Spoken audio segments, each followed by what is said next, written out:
पहला प्रश्न है, गढ़वाल का इतिहास नामक पुस्तक किसने लिखी थी? चार ऑप्शन आपके पास। सही उत्तर है हरिकृष्ण रतूड़ी। हरिकृष्ण रतूड़ी द्वारा गढ़वाल का इतिहास नामक पुस्तक लिखी गई।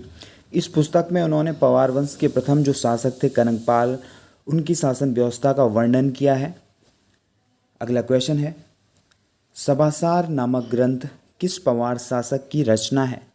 चार ऑप्शन आपके पास। सही उत्तर है सुदर्शन शाह। पवार शासक सुदर्शन शाह का एक प्रमुख ग्रंथ है जिसका नाम है सभासार। जो सुदर्शन शाह थे वो साहित्य प्रेमी थे और वे प्रद्युमन शाह के पुत्र थे। उनके साहित्य प्रेमी और कवि होने के कारण उन्हें कलाविदों का शिरोमणि भी कहा जाता था सुदर्शन शाह को। अगला क्वेश्चन है, चंद शासन काल में कटक नामक शब्द उपयुक्त में से किसके लिए प्रयुक्त किया जाता था? चार ऑप्शन आपके पास। सही उत्तर है सेना। कटक नामक शब्द सेना के लिए प्रयोग किया जाता था। लेकिन अगर बात करें हम कटक की, तो कटक जो शब्द था वो सेना के लिए जो कर एकत्रित किया जाता था, जो सेना के लिए लिया जाने वाला कर था, उसे कहा जाता था कटक। इसी सेना कर से जो सैनिक थे उन्हें आय प्रदान की जाती थी उन्हें। अगला क्वेश्चन है, कौन सा चंद शासक अकबर का समकालीन था? चार ऑप्शन आपके पास। सही उत्तर है रुद्रचंद। रुद्रचंद जो चंद शासक था वो अकबर का समकालीन था। और अगर हम रुद्रचंद के शासनकाल की बात करें तो उनका शासनकाल था 1565 से 1597 तक। प्रारंभ में ये अकबर के अधीन नहीं थे, लेकिन 1587 के बाद इन्होंने अकबर की अधीनता स्वीकार कर ली थी और एक करद राज्य बन गए थे, यानी ये अकबर के अधीन आकर अकबर को कर दिया करते थे। अगला क्वेश्चन है, किस चंद शासक को कुमाऊं का मोहम्मद तुगलक के नाम से जाना जाता है? चार ऑप्शन आपके पास। सही उत्तर है देवीचंद। देवीचंद जो कि जगतचंद्र का पुत्र था, उसे कुमाऊं का मोहम्मद तुगलक कहा जाता था क्योंकि वो स्वयं में कुमाऊं का विक्रमादित्य बनना चाहता था और इसी बनने की चाह में वो अपने काफ़ी जो धन एकत्रित हुआ रहता था उसे वो चाटुकार पंडितों में और उसके जो मंत्री थे स्वार्थी पंडित उन्हें प्रदान किया करता था, इसीलिए उन्हें कुमाऊं का मोहम्मद तुगलक कहा जाता था देवीचंद को। अगला क्वेश्चन है, कत्यूरी शासनकाल में जिलों को किस नाम से जाना जाता था? चार ऑप्शन आपके पास। सही उत्तर है विषय। कत्यूरी शासनकाल में जिलों को जो एक विस्तृत भूभाग होता था उन्हें विषय के नाम से जाना जाता था और उस समय 4 विषयों का वर्णन है। अगर हम बात करें भूभाग की क्षेत्र की तो यमुना नदी क्षेत्र, भागीरथी, अलकनंदा और गोमती का जो भी क्षेत्र नदी घाटी क्षेत्र था उसके अंतर्गत 4 विषय थे कत्यूरी काल में, वर्तमान में जिन्हें जिले कहा जाता है। अगला क्वेश्चन है, माधो सिंह भंडारी किस पवार शासक के सेनापति थे? चार ऑप्शन आपके पास। सही उत्तर है महपति शाह। माधो सिंह भंडारी महपति शाह जो पवार शासक थे उनके सेनापति थे। अगर हम बात करें महपति शाह के कार्यकाल की तो उनका कार्यकाल था 1622 से लेकर 1631 तक और महपति शाह को गर्वभंजक की उपाधि से भी जाना जाता है। इन्हें कहा जाता था, उन्हें ये उपाधि मिली थी गर्वभंजक की महपति शाह को। लेकिन इसके अतिरिक्त माधो सिंह भंडारी ने महपति शाह, रानी कर्णावती और उनके पुत्र पृथ्वीपति शाह तीनों को अपनी सेवाएं प्रदान की थी सेनापति के रूप में। अगला क्वेश्चन है, किस पवार नरेश के दरबार में अकबर के समान नवरत्न थे? चार ऑप्शन आपके पास। सही उत्तर है फतेह शाह। जो फतेह शाह थे उनके दरबार में अकबर के समान नवरत्न थे क्योंकि जो फतेह शाह थे वो काफ़ी साहित्य प्रेमी व्यक्ति थे और उन्होंने 1699 ईस्वी में गुरु राम राय को गांव प्रदान किए थे जो वर्तमान क्षेत्र देहरादून कहा जाता था और उनके समय के काफ़ी प्रसिद्ध कवि थे मतीराम। अगला क्वेश्चन है, संगोली की संधि के दौरान भारत का गवर्नर जनरल कौन था? चार ऑप्शन आपके पास। सही उत्तर है लॉर्ड हेस्टिंग। लॉर्ड हेस्टिंग थे गवर्नर जनरल संगोली की संधि के दौरान। जो संगोली की संधि हुई थी 1815 में, उस समय भारत के गवर्नर जनरल थे लॉर्ड हेस्टिंग। अगला क्वेश्चन है, किस तिथि को टिहरी गढ़वाल रियासत का संविलियन उत्तर प्रदेश राज्य में हो गया था? चार ऑप्शन आपके पास। सही उत्तर है 1 अगस्त 1949।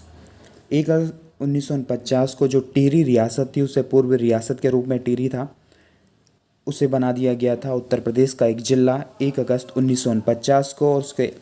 और जो ये टिहरी रियासत थी इसके अंतिम नरेश थे मानवेंद्र शाह। अगला क्वेश्चन है, किस टिहरी नरेश के शासनकाल में राज्य में अंग्रेजी शिक्षा प्रारंभ हुई थी?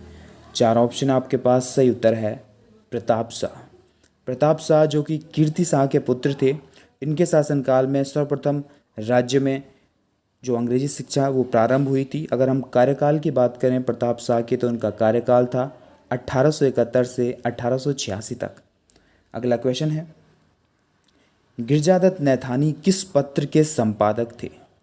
4 ऑप्शन आपके पास, सही उत्तर है गढ़वाली। गढ़वाली एक पत्र था, इसके संपादक थे पहले संपादक गिरिजादत्त नैथानी। ये पत्र प्रारंभ संपादित हुआ था 1905 में, देहरादून से इसे संपादित किया गया था। कांड के समय गढ़वाल के नरेश कौन थे? 4 ऑप्शन आपके पास, सही उत्तर है नरेंद्र शाह। नरेंद्र शाह जब तिलाड़ी कांड की घटना हुई थी उस समय गढ़वाल के नरेश थे, और उस समय इस घटना के बाद जो गढ़वाली पत्र था उसके संपादक विशंबरदत्त चंदोला द्वारा जो टिहरी का तिलाड़ी कांड था उसे टिहरी का जलियांवाला बाग हत्याकांड की संज्ञा दी गई थी। अगला क्वेश्चन है, श्रीदेव सुमन की पत्नी का क्या नाम था? 4 ऑप्शन आपके पास, सही उत्तर है विनय लक्ष्मी सुमन। श्रीदेव सुमन की पत्नी का नाम था विनय लक्ष्मी सुमन। अगला क्वेश्चन है, किसे प्राचीन समय में कालकूट के नाम से जाना जाता था? 4 ऑप्शन आपके पास, सही उत्तर है कालसी। कालसी एक प्रसिद्ध स्थान है देहरादून जनपद में, इसे जाना जाता था कालकूट के नाम से। और यहीं कालसी में अशोक का एक शिलालेख भी है जो कि उन्होंने 257 ईसा पूर्व वहाँ पर स्थापित किया था। अगला क्वेश्चन है, गोपेश्वर त्रिशूल लेख में किन शासकों के नाम उल्लेखित हैं? 4 ऑप्शन आपके पास, सही उत्तर है नाग शासक। जो नाग शासक थे उनके नाम उल्लेखित हैं त्रिशूल लेख गोपेश्वर में। ये जो नाग शासक थे वे हैं स्कंदनाग, विभुनाग, अंशुनाग और गणपति नाग। तो ये 4 नाग शासक हैं जिनके नाम लिखे गए हैं गोपेश्वर त्रिशूल लेख में। और गोपेश्वर एक स्थान है, चमोली जिले में स्थित है गोपेश्वर। वहाँ पर उत्तराखंड शैली का सबसे बड़ा जो नागर शैली है, उत्तर भारत की प्रमुख शैली है मंदिर निर्माण शैली नागर शैली, उस शैली में निर्मित सबसे बड़ा शिव मंदिर स्थित है गोपेश्वर में। अगला क्वेश्चन है, तारीख़ फिरोज शाही किसकी रचना है? 4 ऑप्शन आपके पास, सही उत्तर है बरनी। जियाउद्दीन बरनी जो थे एक प्रमुख चिंतक और लेखक थे, इनकी रचना है तारीख़ फिरोज शाही। इन्होंने मुख्य रूप से इसमें जो फिरोज शाह तुगलक उस समय के तत्कालीन शासक थे उनका वर्णन किया है तारीख़ फिरोज शाह में। अगला क्वेश्चन है, तुझके जहांगीरी में किस पवार नरेश का वर्णन है? 4 ऑप्शन आपके पास, सही उत्तर है श्याम शाह। श्याम शाह उस समय के तत्कालीन जमींदार थे, जमींदार कहा जाता उस समय गढ़वाल नरेशों को। तो उस समय के श्याम शाह का वर्णन है तुझके जहांगीरी में। जहांगीरी जो है तुझके जहांगीरी, जहांगीर की आत्मकथा है, उनके शासनकाल का वर्णन किया गया है तुझके जहांगीरी में। और जहांगीर ने श्याम शाह को उस समय कुछ घोड़े और हाथी प्रदान किए थे जिसका जिक्र है तुझके जहांगीरी में। और उन्होंने जो श्याम शाह थे उन्हें ज़मींदार, उस समय ज़मींदार की पदवी प्रदान की गई थी जहांगीर द्वारा श्याम शाह को, और वो उस समय श्रीनगर के ज़मींदार थे। अगला क्वेश्चन है, वह टिहरी नरेश जो सांसद के लिए निर्वाचित हुए थे? 4 ऑप्शन आपके पास, सही उत्तर है मानवेंद्र शाह। अंतिम पवार शासक मानवेंद्र शाह सांसद के लिए निर्वाचित हुए थे और ये लगभग 8 बार सांसद रहे थे। मानवेंद्र शाह अंतिम पवार शासक थे क्योंकि उसके बाद इसे जो ये क्षेत्र था टिहरी रियासत को 1 अगस्त 1949 के बाद बना दिया गया था जिला उत्तर प्रदेश का। अगला क्वेश्चन है, पवारकालीन शासन व्यवस्था में गोलदार का पद किस कार्य के लिए निर्धारित था? 4 ऑप्शन आपके पास, सही उत्तर है सुरक्षा। जो पवारकालीन शासन व्यवस्था थी उसमें मुख्य सुरक्षा अधिकारी होता था गोलदार, और इसके अंतर्गत आते थे थोकदार और सीकदार।